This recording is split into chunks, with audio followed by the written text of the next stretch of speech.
Thank you for listening to the Tattness podcast on the Tattness Co. Network. Welcome, ladies and gentlemen.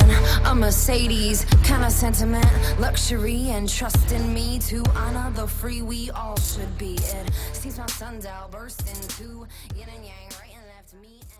What is up, y'all? I'm just going to get into this right now because this is the greatest. I have a guest who is so damn funny.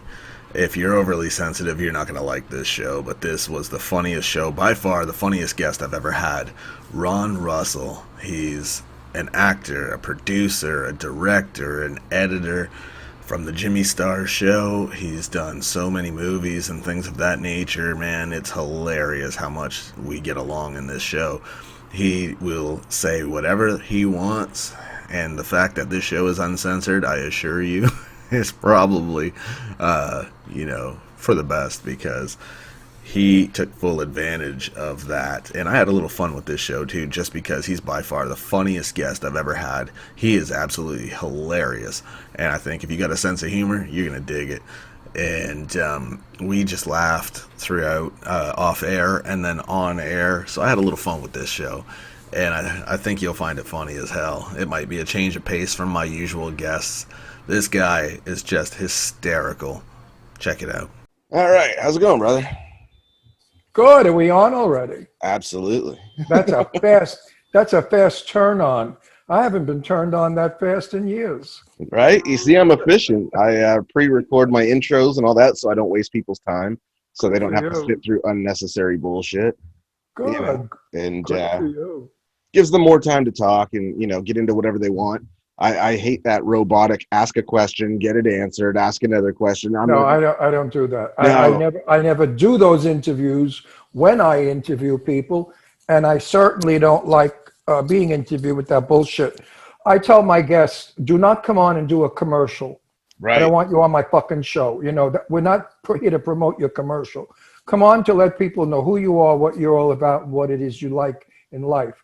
Don't go political, don't go religious, because we lose a lot of people. Exactly. Just keep it happy, keep it nice. The both of us are playing with my hair. I'm looking at my hair. I look like Ethel Merman. What the fuck happened to this hair? But at least people know it's mine, not a wig. Look at it like shit. I look like I said it. What is that sticking up? Look at that. I'll let it stick up. I don't care. What do I give a shit? At my age, I think I care. Anyway, so what are we going to talk about? That's the thing, man. It's whatever the hell people want. It's an organic conversation, which I think is always best, because then it's more genuine.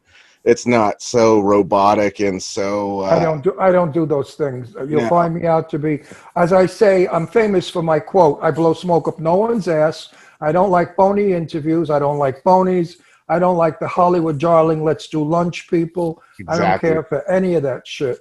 I'm a street writer, a street actor, actually, and I represent the people.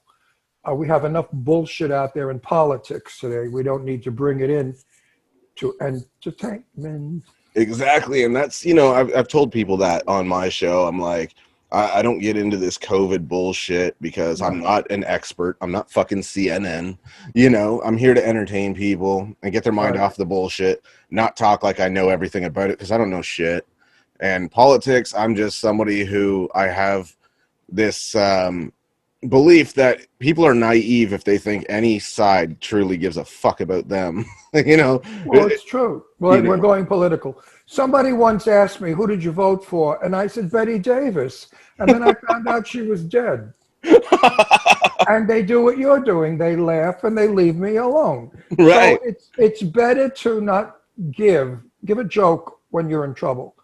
How old, what's the demographic of your audience? How old? It actually ranges quite a bit from 20s to like 50-ish. It's pretty surprising. So I shouldn't go to old Hollywood because they won't know what I'm talking about.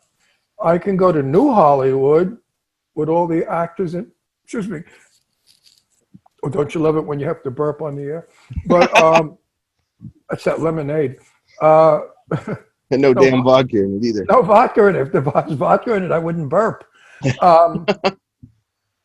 So we could talk about New Hollywood. We could talk about a movie I just wound up last 2 weeks ago. I played General Milan, a general in the army who was out to help the soldiers find Sergeant Kelly's fiance who was kidnapped by the killer clowns at Clown Motel.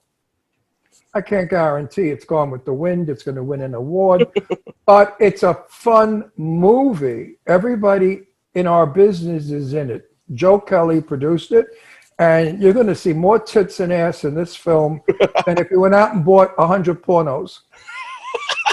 No, I'm serious. He's got Sherry Davis, magnificent, gorgeous, with a set of jugs. And then we have Angie Stevenson, another piece of work. Woo, woo, woo, woo. I mean, we've got every glamour girl in the world. So you young guys, just buy it. It's a good whack-off film. I think a lot of them are supposed to be on my show in October, actually. I hope so, because they're all great pieces of asses. And like I said, strap it down so you don't get crazy. Because, no, they are sexy, magnificent, gorgeous, sexy girls with bodies of death. And the best part is they're my friends, and they're only my friends because they're sweet, nice, and real. If they were phony shit, like there's 2 or 3 in that crowd, not our crowd, but I work with that are full of shit. I don't even go near them. I can't stomach their narcissistic, I'm a star, I'm an actress. You know what, tomorrow you're cleaning toilets in Bloomingdale's. So, cool it. Yeah, I mean, I was talking to Kenny Lee Lewis about that, and we talked about how ego is something that gets so out of hand with people. And it's ego and hate. Yes. Are the 2 things that destroy a human being. If a human being has jealousy, hate, and narcissism in their body, they go nowhere. They may go someplace because they put out, like a lot of these broads, to get in the movies, they'll bang anybody. Then after that's over, you're over. And if you're mean, cruel, and horrible, and spiteful, and two-faced, you're not going anywhere in this life, but down the tubes, down the drain. Exactly. You best be sweet, nice, and kind to everybody, and no prejudice. Yeah, exactly. And the best advice I ever got coming into any industry was always be mindful of how you treat people on your way up, because when you start to come down and they're coming up, they're going to remember that. And absolutely, you're going to get the same in return. So only problem with that is everybody I knew coming up are dead now. Because they're all, Jane Russell, Betty Davis, Cary Grant, they're all gone. The people that I was a kid loving and adoring and admiring and wanting to be like. I'm in the business 64 years. I'm 80 years old. So I'm in the business 64 years. And I've met them all. I've socialized with most. And some have been my friend, good friend. Like Jane Russell was my dearest buddy.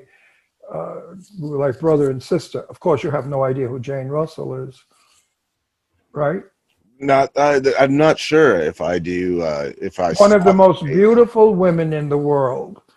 She was in the 1940s and 50s the ultimate sex symbol. Not a trashy blonde, a beautiful brunette, but Jane Russell was a tough broad and a beauty.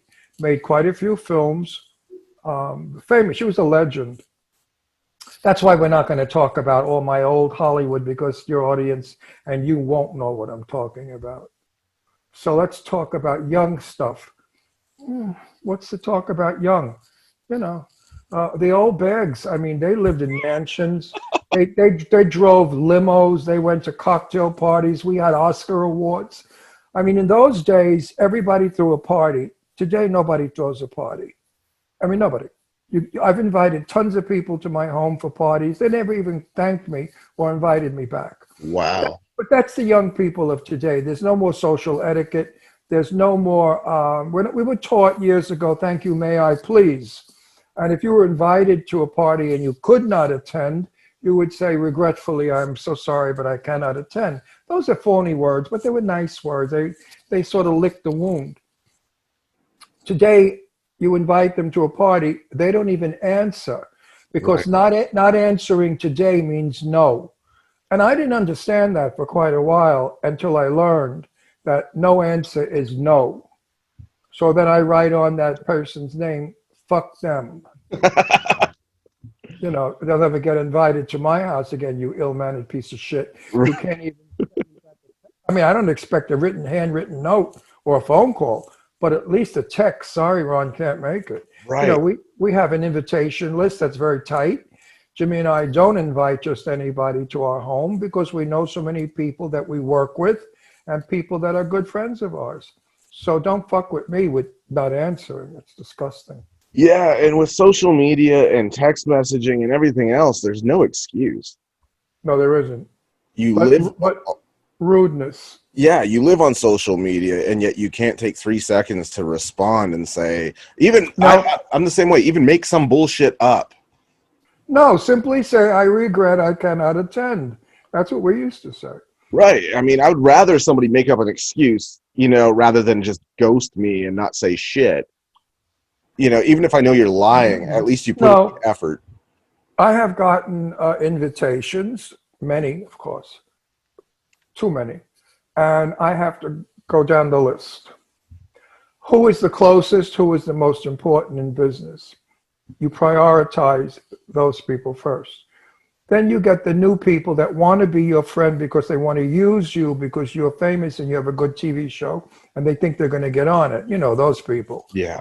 You might meet a lot of them. I mean, like I had one ballsy son of a bitch. I just got rid of, oh no, he was on my Facebook page. Fucking, I don't know what he was, Arabic, Israeli, some shit.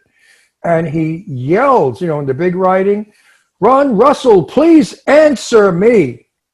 And his question was, when are you putting my music group on your show? And also, could you give us money? We need instruments. What the fuck? So I was polite and I wrote back. I said, no, you will never come on our show. And no, I will not answer you. And now you're gone. Click, goodbye. Well, I hope his band has as much talent as he has audacity, because that's I the don't, frankly, my dear, I don't give a fuck. He's yesterday's news. And you know what yesterday's news is? Betty Davis coined it beautifully. You know who Betty Davis is? Yep. Oh, good. Betty was a pal of mine. Betty said, today's newspaper is tomorrow's toilet paper. That's true. Wipe your ass with it. That's how unimportant it is. So there you go. I've had the exact same experience where somebody that I don't know that listens to the show and whatever would message me, and I'm doing, my own thing. I get little time to myself. I'm in the shower and my phone's going off, and my personal assistant's like, I checked your messages for you because you get so many that are strangers and shit. And there was this one guy that was like, answer back. And she was like, so I blocked his ass because you don't need that kind of shit, and you're not No, the guy. you know what you should have done? Since you were in the shower, you should have taken a selfie of your dick and said, here, fuck yourself with this stupid. I think he would have that would have gone all over Facebook, so you don't want that. Here's your dick all over the Facebook. My But, soapy balls all over the internet. soapy balls. But, I'll make that my backdrop. right, suds, a lot of suds. But, yeah, there are some nuts out there. Do you get the sex maniacs? They know I'm gay, and I get this bullshit. I love old men. Right there, you're out. What an opening statement. I love very old men, or I love ancient men. I love old fucking bags like you. I find old, disgusting men sexy, and how I would love to make love to you.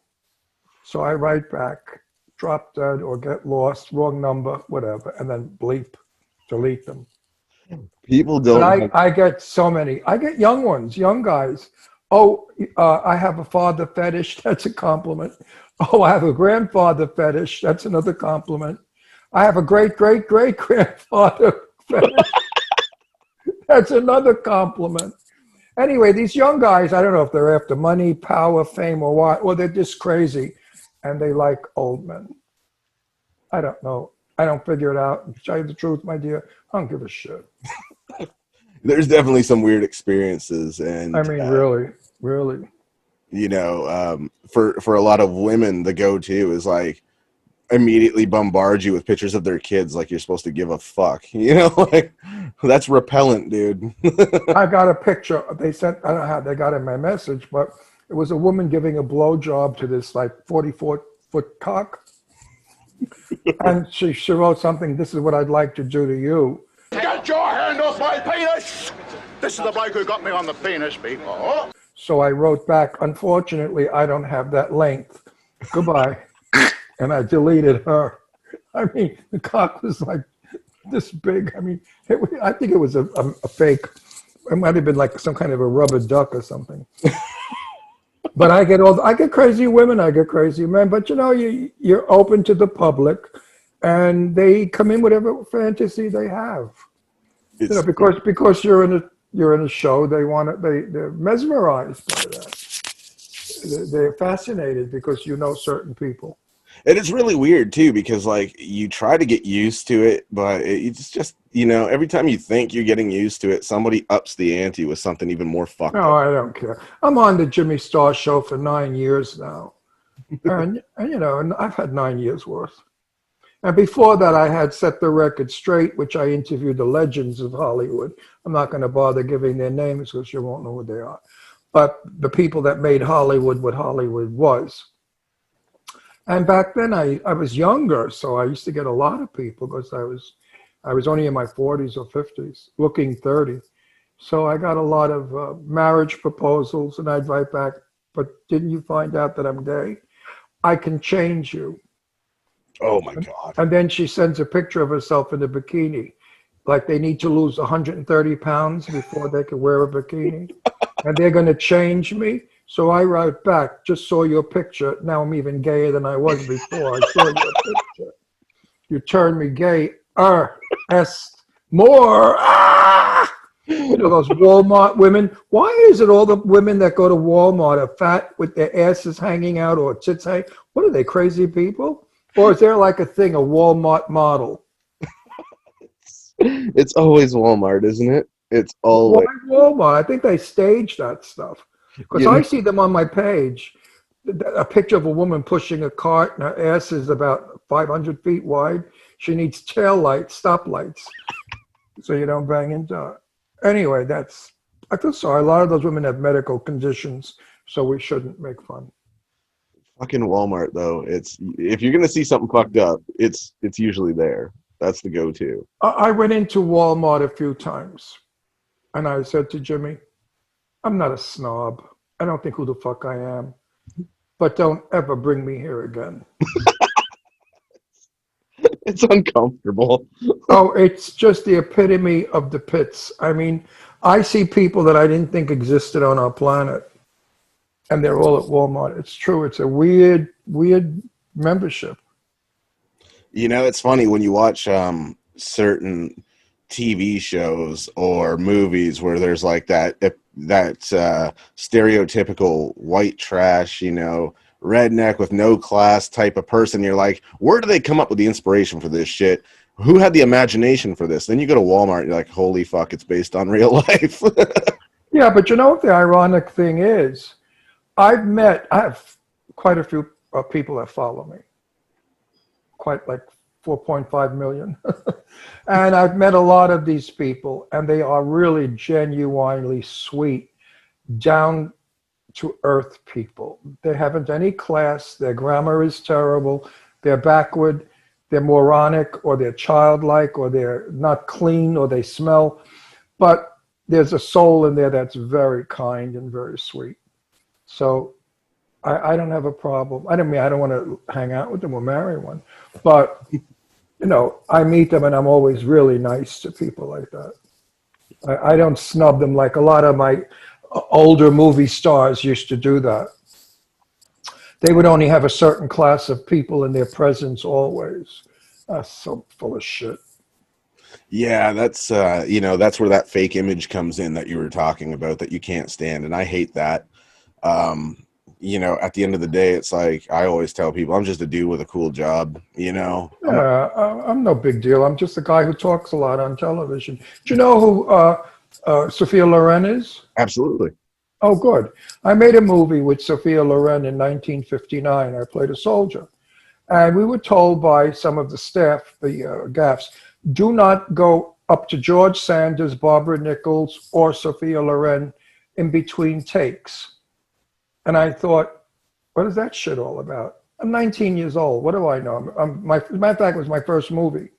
So I loved Sophia Loren, and I snuck over to where she was seated. And I was speaking to her in Italian because I speak Italian. And she started to laugh. And she said, your Italian is as bad as my English. So anyway, some guy came over and he said, excuse me, soldier, up, you can't be there. And Sophia looked at him and she said, oh no, leave him here. And I stayed there for about 10, 20 minutes until they called her. And we got along so well. And she said to me, what is this thing where you can't talk to me? She said, I don't like that. I'm going to change that. And I shot with her at Long Beach Railroad Station, also Central Park, New York, and Grand Central Station, New York. And at the end of our shoots together that we got to know each other, I said to her, I said, you are truly a star. More so than the snobby bastards. Jennifer Lopez, my friend Cece Sykes, was a dancer. And she was in the chorus line of Jennifer Lopez's chorus. And she was told, do not look at Jennifer. Do not speak to her. Because she doesn't like to be stared at.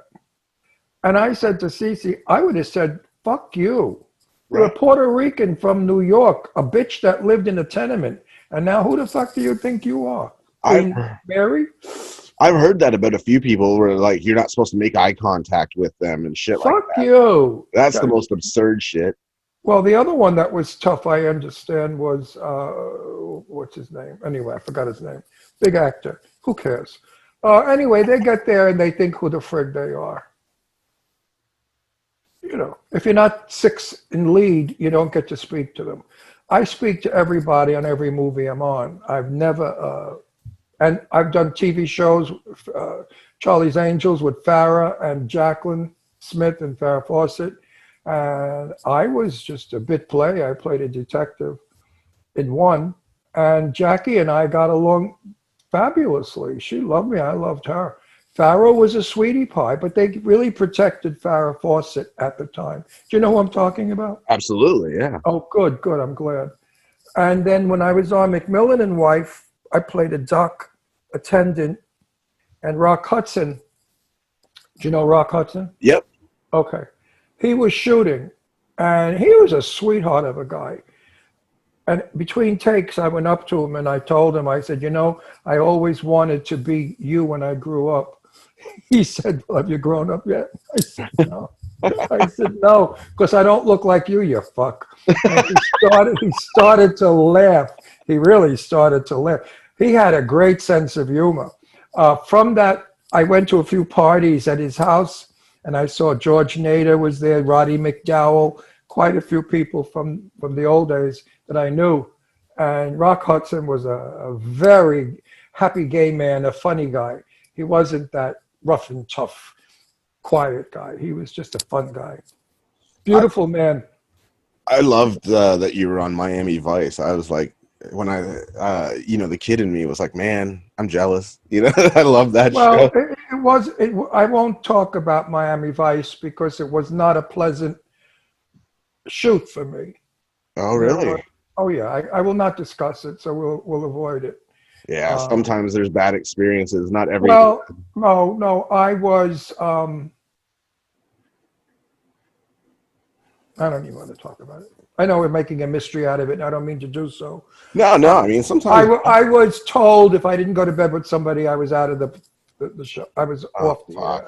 Yeah, see, and I went nuts, and it was a big fight, and police came, and so we don't want to talk about it. Yeah, no, I felt that was. Well, I was young and handsome. I had black hair. I looked like Tony Curtis, so I had a lot of people chasing me in those days. And he wasn't the first guy that hit on me in movies. When I was 19 or 8, when I made other movies at 20 years old, my God, they would come at you like a fiend. in the dress, when you're in wardrobe, you got to watch where their hands went. I mean, it's no joke. Right. People take advantage of you. They think they could just touch you wherever you want because you're gay, or I didn't even come out in those days. I made believe I was straight, but they knew. And they would right away, your trousers need some fixing here. And their fingers were on my dick. My dick doesn't need fixing, and the trousers, what are you going to do? Anyway, that's part of the business. So women don't only get it, is my point. Right. Most women have to fuck everybody in order to get a part in a movie. Not so much anymore. It still goes on, but it's very quiet and undercover. But back then, it had to be. I mean, you're magnificent, you're beauty, you're sexy. Now go to bed with the head of the studio. And of course, you had this extensive career, and I got to bring up the fucking one bad experience, like a fuck. Yeah, I've worked, I've met, I've done. Yeah, well, you know what? If you're in a business 64 years like I am, you're bound to know everybody. You know what I mean? How do you not? I mean, what do you sit home and jerk off? No, you go out, you go to parties. I've been to more cocktail parties than I can remember. I've been to more dinner parties than I do remember. People say to me, Ron, write a book about all the celebrities and the things you did. And I said, I don't remember. Sometimes I'm with Jimmy and I'll see something and I'll say, oh, I know that one. I was at their house for dinner. And Jimmy said, oh, write it down so you remember. You forget after a while. It's true. And also, if I went through the list of all the movie stars that I've known, people would say, oh, he's full of shit. He doesn't know those people. You know what I mean? Oh, he's making that up. That kind of nonsense. People love to discredit people. Well, they're jealous. They're jealous because, right. My being a friend of Jane Russell's for over 20, and when I say friend with Jane Russell, she stayed at my house, I stayed at her house. We went on dates together. We went to dinner. We hung out. We swam. We ate. We're like buddies, not just acquaintances. So through Jane Russell, I met so many movie stars because she knew them all. And through them, I met other movie stars. So if you meet Robert Mitchum and you go to his house for a party, okay, so there's Gregory Peck. Right. So that's, Tony Curtis was a good friend of mine for years. Loved Tony up until he died. He wanted me to go to Las Vegas where he lives and do an photographical interview of all the artwork that he did. Of course, he thought he was going to die soon and he wanted to sell his art. So I said, you're not going to die, you old jerk. Because that's how we spoke to each other. Tony and I, if you were together, you'd think we hated each other. The first day I met him, I said, people say we look alike. He said, no, we don't. I'm better looking. And from there was a friendship that lasted until he died. So now he said, I'm going to England to push my book. When I come back, come to Vegas, stay for the weekend. You and Jimmy, of course. No, Jimmy I wasn't with. No, not Jimmy. Somebody else I was dating maybe. But anyway, he said, come for the weekend. Well, then not too long afterwards, I heard that Tony Curtis had passed away in England. I was devastated because a funnier man than him you will never find. Great actor. Do you know who Tony Curtis is? Yeah, absolutely. Oh, good. I said to Tony after reading his book, I said, so what are you, gay or straight? What are you? He said, I'm everything. I just love sex and I don't care who it's with. And it was that kind of honesty that I liked, that he would ball a man, he'd ball a woman. He didn't care who he balled as long as it was fun and good sex. And I thought, wow, aren't we that think that way very lucky? Because we get the best that life has to offer. As I said, so many legends of Hollywood I've interviewed. If anyone out there wants to see some of my interviews, go to YouTube.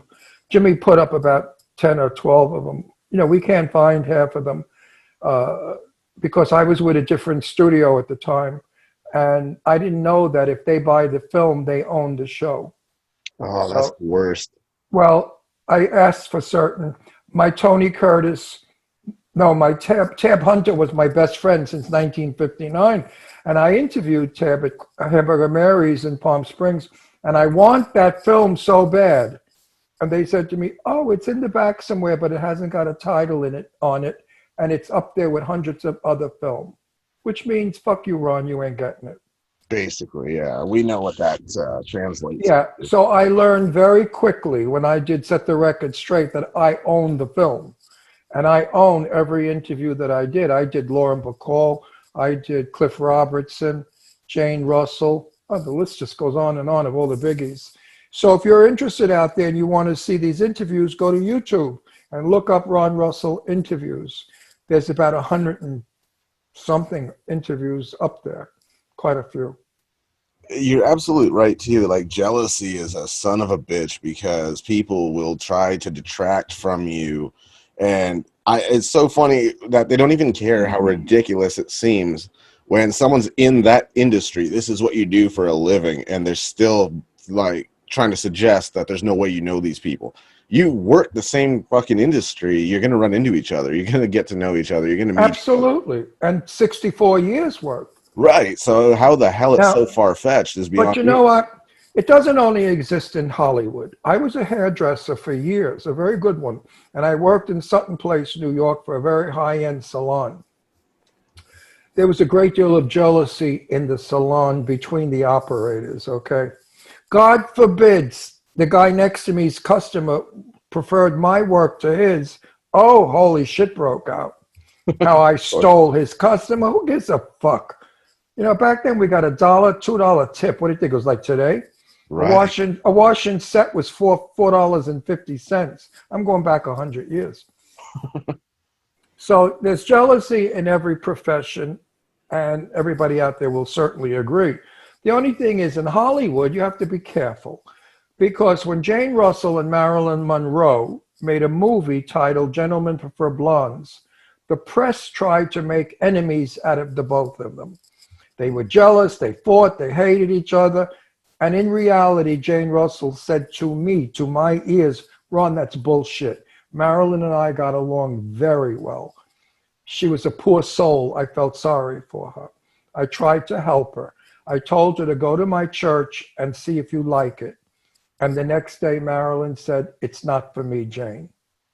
And Jane always felt that if she had gone to Jane's church, she would be alive today, because the mafia and Kennedys killed her. They murdered her. Jesus. And that we know is a fact. Of course, they won't bring it to light because it's all government bullshit. But Marilyn Monroe was going to blow the whistle on the mafia taking over Cuba again and knocking off Fidel Castro, because she was pissed off at Robert Kennedy because nobody wanted to marry her. She was in love with John and she was in love with Robert. Mistake she made. The Kennedys were mafia people, the Irish mafia. So that's Hollywood. You know, it's as corrupt as any place else in the world. Truly. It's smoke and mirrors, but if you really dig deep, you see a lot of bullshit there.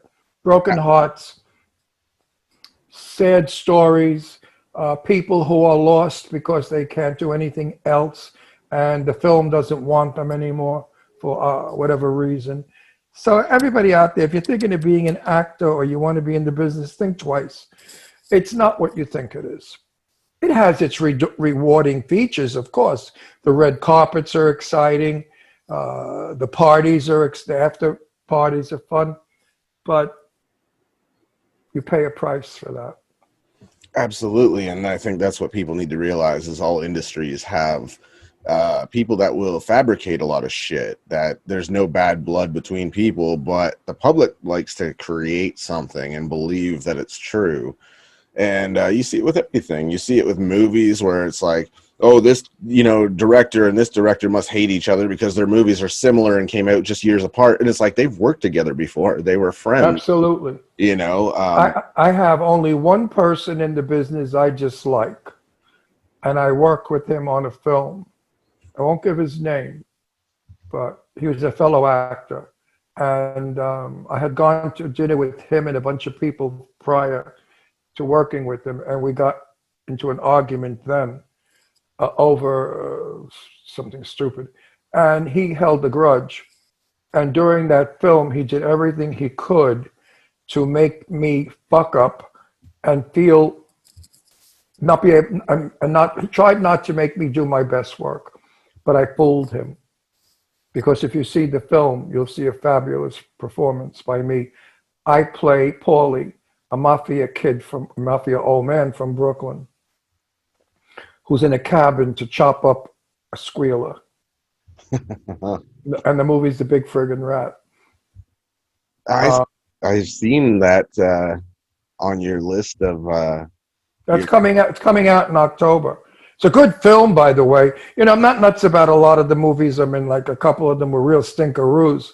But you know, you don't really know. You read the script, you think the director's going to do it well, and then when you get there, the script has been rewritten by some hack, and the director doesn't know his dick from his ass, and you know, and he's directing you, and you're saying to yourself, "This guy stinks." So you obviously do not listen to him, and you go by your gut feeling. I mean, I'm in the business again, 64 years. I know shit from good, and I don't care. I walked off a film because I didn't feel it was right. If the line doesn't suit my acting, I will not force that line. Because when the reviewers review you, they don't review the line that you spoke. Right. They review the performance that you gave with that bad line. So a bad line to an actor can be destructive. And all actors have got to say to the director, this line doesn't happen. I forgot what film it was on, but I was playing a gangster. I always play gangsters. A really mean killer. And I don't remember the line. Let's make one up. It was something like, and if you don't behave, I will shoot you. That's a fucking pig. I mean, you know, that's not a Brooklyn Mafia killer. So I would tell the director, that line doesn't play my part. And I would change it to, if you don't listen to me, you're going to get it right between the eyes. See, and that works. You see, so sometimes I love when they hire me for my Brooklyn, New York accent and the fact that I played the mafia so well. And then they give me lines that they wrote that are not Brooklyn, New York mafia lines. They're Glendale, Hollywood lines, you know, from Glendale. They're not real. I mean, I don't know anybody in the mafia. I'm from Brooklyn. I met plenty of mafia in my day growing up. And I don't know any mafia that spoke this way. I would tell the director, this is all Hollywood shit. It's not real. So you get in trouble. The director doesn't like to be told that he's wrong or what he did is wrong. So it's a constant struggle. Learning lines is difficult for me at my age. I don't remember lines anymore. Very difficult. Going on the set and not understanding that there are not marks on the floor. The camera is in front of you. It's up on the ceiling somewhere, floating around in the helicopter. So you don't know where you are. You don't know if you're doing your right profile. You don't know if your lighting is right, because there's no such thing as lighting. They have a bulb 30 feet away. They don't light you. Like years ago, you'd have to stand there and they would light you to get the light in the right angle. That's why these films look like homemade movies, because they are done like homemade movies. They're not studio movies. Everything is location. And if the room is too small, they don't care. They don't have backup for the camera. I mean, it's difficult to perform today to work. Yeah, I mean, to your point, that's very true. At the end of the day, you have to look out for you, because if, you know, you take on a part that just doesn't reflect well on you, that could fuck up everything for you in the future, where they hold it against you. Yeah, because they say, you're as good as your last performance. Right. I just finished shooting 2 weeks ago, Clown Motel, at a bar and grill in LA, and their air conditioning system was so loud that we couldn't have it on while we were shooting. I'm General Milan, a general in a uniform in wool, and this room became like 120 degrees between the lights and the no air. And I worked for 12 hours on my feet over and over again, scene after scene. Lorene Landon was in that film also. She played my wife. You'll probably have Lorene on. Yep, she's What, scheduled. she's one of the best actresses in the world. I mean, she's made major fucking films. And she and I were fainting. We couldn't breathe. And I said, Lorene, this can't be. Tell them to put the fucking air conditioning on between takes. Well, it took too long for the air conditioning to cool. So we suffered terribly. Well, I got heat. The both of us got sick from the heat. For Wow, days we were dizzy and sleeping. You know, old people cannot take the heat. it's bad. You know, Well, you know, this is the working conditions of today. If it were Hollywood over at Universal, where I used to work from, we had studios. The studios had air conditioning, but you never heard it, obviously. right? Then we worked on a Clown up at a log cabin in Big Bear. That hadn't any air conditioning. So I was sweating for another day. It's hard work. And I already know how you feel about that heat. We talked about that off the air.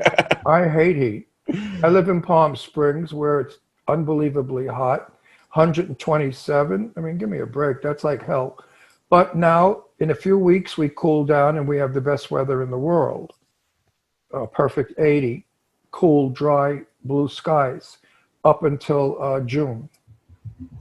We've had days, believe it or not, even for Canada here a few weeks back. I was telling a few people that it turned out that California had the same temperature that day that we had. It was hotter than the underside of Satan's ballsack, and it was just fucking brutal. And I'm like, but now it's starting to, it's hit or miss. Now we'll get some days where it really cools down, and then we'll get one of those days where it's really hot again. Like it's trying to come back, and it's like, fuck. Where are you in Canada? Toronto? Nova Scotia. I moved from Toronto. Oh, Nova Scotia. I yeah. was in Nova Scotia. Oh, really? In, when did I tell you the year? 1958. Oh, really? I was in Nova Scotia. I was coming back from Italy, and our ocean liner stopped at Nova Scotia and then continued down to New York. I remember brick walls, red brick all over. Everything was red brick. And I thought, how interesting is that? Strange looking town, Nova Scotia, from what I saw of it, from what I remember. Looked very, very like North England. Yeah, I think chances are where your liner pulled in is probably just minutes from where I'm at, actually. Well, you're going to freeze your balls off soon, my dear. Actually, you know what? Because I've lived in Toronto my whole life until 3 years ago. Toronto gets a worse winter than we do. Kidding. Yeah, I know it's hard to believe, but every year so far, it's, and some days in December, I'll go outside in a t-shirt. And in Toronto, they're getting hammered with snow, and it's like minus 20. You know, in our, you know, for you guys, that's a bigger number. But Wow, I didn't know that. I love Toronto. I've been to Toronto many, you know, New York. We used to drive up to Toronto to go to the gay bars. Gay guys were nice in Toronto, nice gay men. I know the French part of Toronto. The restaurants are wonderful. I have a friend of mine who's Canadian French, and he would take us all over. It was lovely. Canadians are lovely people, I got to say it. Very kind, very, very social, and very polite.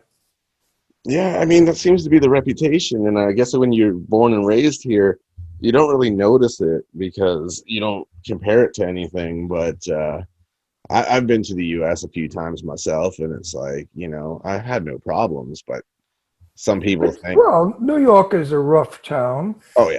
because we don't bullshit. We're real people. The native New Yorkers, not all the new jerks that are coming in because New York is Sex in the City to them. You know, four broads are going to marry filthy rich guys. They're all nuts. But I'm the old school New York with the real New York accent. And we're the nice people. We're the polite ones. But the young ones that come to New York, they come in and they think they have to be rude, nasty, and fresh. I don't know why, but they do. Now, when you interview Sherry Davis, you're going to be fascinated. She comes from a town of 87 people, Wow. and they all know each other. Holy shit. So you can't get away with anything in that town. She's very interesting. You're going to enjoy that interview. Yeah, I mean, I got Sherry. Everybody out there, watch it when Sherry Davis comes on. You'll be fascinated by her stories. Yeah, I got Sherry Nelson on in 10 minutes, I and mean, that's what I meant. Sherry Nelson. okay, Also, Sherry Davis is good too. yeah, and I've had so many Kennys so far that it's fucking unreal. Sherry Nelson's coming on after me. Yep, Send her a big juicy kiss from me. will do. Tell her I love her to pieces. Yeah, she seems really great. So we've been talking. Don't forget to tell her that. Oh, not at all. That'll be the first order of business. Right, because she's wonderful. Yeah, it's usually Are you married? not yet. No. You're gonna fall in love. Oh yeah. Oh yeah, you'll be driving over to the west coast of Florida, of Canada. I was wondering where she's at because She's near the place that I found so beautiful. Oh my God, I can't. On the west coast West Coast is far more beautiful Canada than East Coast. West Coast has those mountains and those forests. My God, it's Banff. yeah, so BC area. Yeah. I mean, anyone out there, if you want to go on a vacation to extreme beauty, go to Banff. You've never seen anything in your life like it, unless, of course, you've been to Germany or Switzerland. Yeah, I got friends in BC and out in Alberta as well. And Yeah, Alberta, I've been to, my sister used to live in Alberta. Her husband, Evan J. Anton, filmed the Canadian pipeline coming into America. And my sister was there for 7 years. She loved it, but she hated the cold. Yeah. It's really cold. They get really freezing early. They do, yeah. And Vancouver, you know, a lot of films are filmed there, and tons of not so much anymore. We're back to Atlanta, Georgia. Georgia now is becoming the number one, more than Hollywood, film capital. In fact, I think in November I'm going to Atlanta. I'm in a movie, a very, very feature film, good one, about slave trade. Excellent script. Excellent script, and it's called Save Her, I think. Anyway, yeah. Save Her. I'll be in that. I have a good part in that one also. But we're shooting that in Atlanta. I found it funny. You know, we were talking about this off air, but Sadie Katz was on my show. Oh my God! Yeah, That's my adopted daughter. I love my Sadie. Like, you say her name, I light up, I ring. isn't she wonderful? Oh, Sadie and Miles are our closest friends. We see them all the time. And I love Sadie Katz. What an actress. And what an actress. She's on her way to big Hollywood. She's going to be out of these $2 films. I mean, her film that she shot in Italy, she was fabulous in it. I adore her, man. And it was funny, to your point, what we were talking about off air is on my YouTube channel, I put the video of the show up. Of course, out of all the people I get on my show, that one gets the most views. I'm like, you fucking perverts. No, Sadie Katz, beyond being beautiful and has real tits, the tits are not fake, is one of the, she loves me. She's asked me to give her away when she gets married. She considers me dad, and so does Miles, her fiance, who's an outrageously important man in our business. The both of them are a delightful couple, interesting, funny, sweet, but mostly affectionate, adorable, kissy, huggy, touchy, but not fake. Sadie Katz, I cannot say anything about Sadie Katz that's not a 10, 10, 10, 10, 10. I feel the same way. We got along immediately. We had a great show together, and we just meshed immediately. We got along. In fact, I'm seeing her the 27th of this month, where we're all getting together for a big chicken barbecue up in Yucca Valley, which is a high-end desert. And they were just here at our house. Oh yeah. About a week ago, we had a little dinner party. Yeah, good people. Yeah, she's an absolute sweetheart. But you must see Megan. The movie's titled Megan. They flew her over to Italy to film it. Now, I know film and I know acting. And when I saw the film, what I said to Sadie was, Sadie, I have trouble with some of your lines because I saw you were struggling through them and you did it with eye motion and, acting. She said, Ron, it was written in Italian. They had to translate the words to English and it lost its depth. No. So a line can be lost because I speak Italian and I know if you say one thing in Italian, it doesn't sound good in English, but in Right. Italian, it's marvelous. So then I understood and I said, I got it. Yeah, when you translate lines, there's trouble sometimes. Yeah, But something gets lost. but she did a brilliant job because her body language, her eye movement, her facial expression, her drawn mouth tells you what the line is supposed to say. I love Megan. Everybody watch Megan. It's almost a Hitchcockian thriller. It's not a chop 'em up, gory, stupid film where their heads blow off.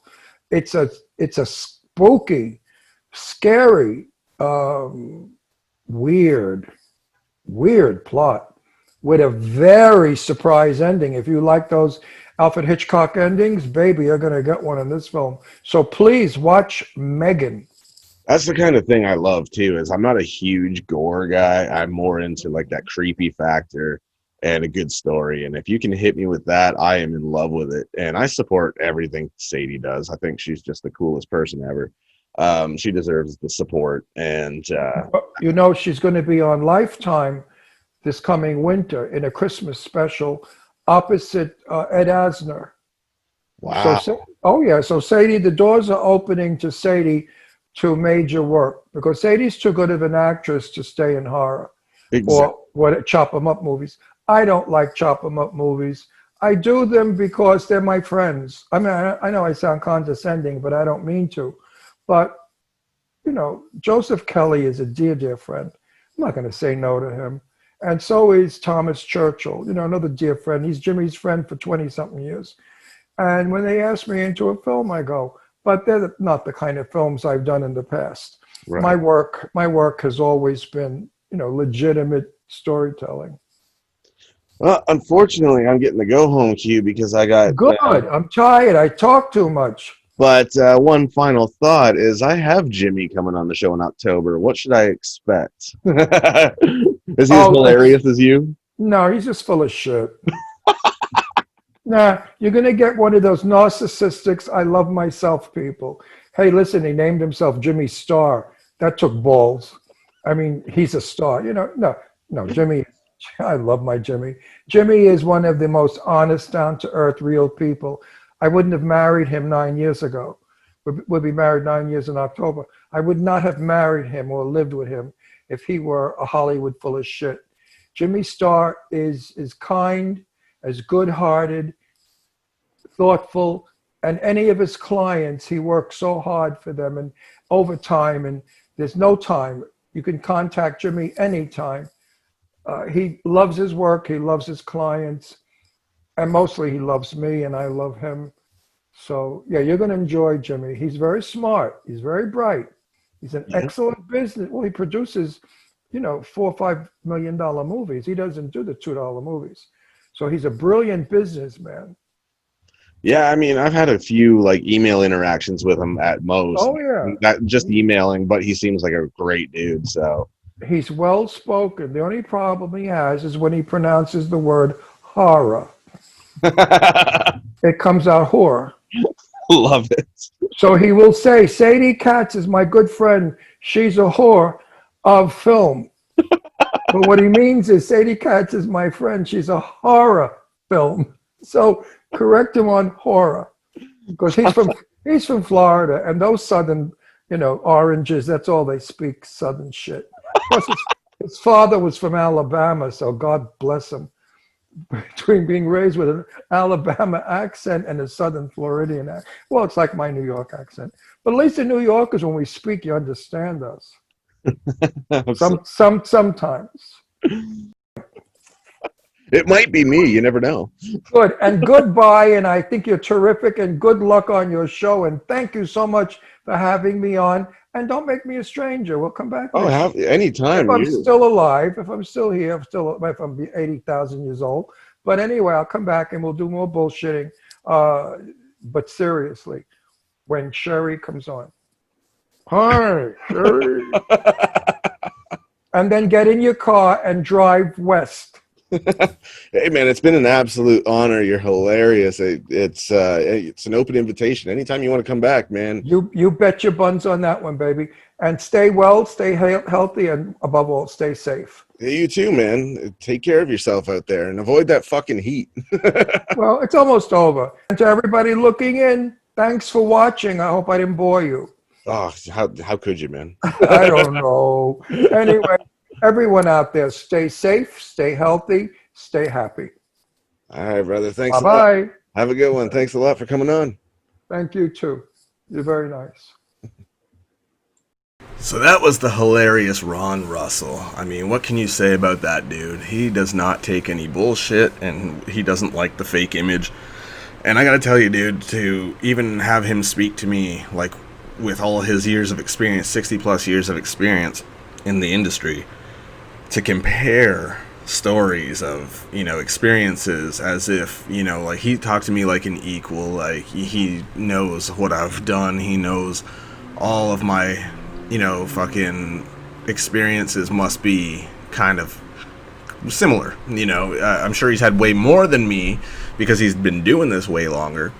But, you know, I'm 4 years into this now, and success is a crazy thing. And, you know, I can relate to everything that he talked about in terms of crazy experiences, people trying to use you, shit like that. And just giving me that that advice, too, of, like, don't ever fucking become those people. Don't allow yourself to become one of those, like, don't fucking talk to me, don't you know who I am type people. I thought that was very valuable and really cool, just to be able to sit and talk to such a legend and have him talk to me like we're equals, you know. It just shows how great he is and how humble and down to earth he is, and that's the way it should be. You know, we should all be that way, and strive for that. Anyways, man, I hope you enjoyed the hilarity and the unfiltered, you know, conversation and being that is Ron Russell. He's fucking amazing. What a sweetheart of a human being, and he is welcome back literally any damn time, and no fucking notice needed. So I hope you enjoyed it. It was great. I had a blast. It was probably one of the fucking most epic shows I ever did, where I just laughed so damn much. I'll catch your asses later, man. Thanks for checking it out. Ta-ta and farewell.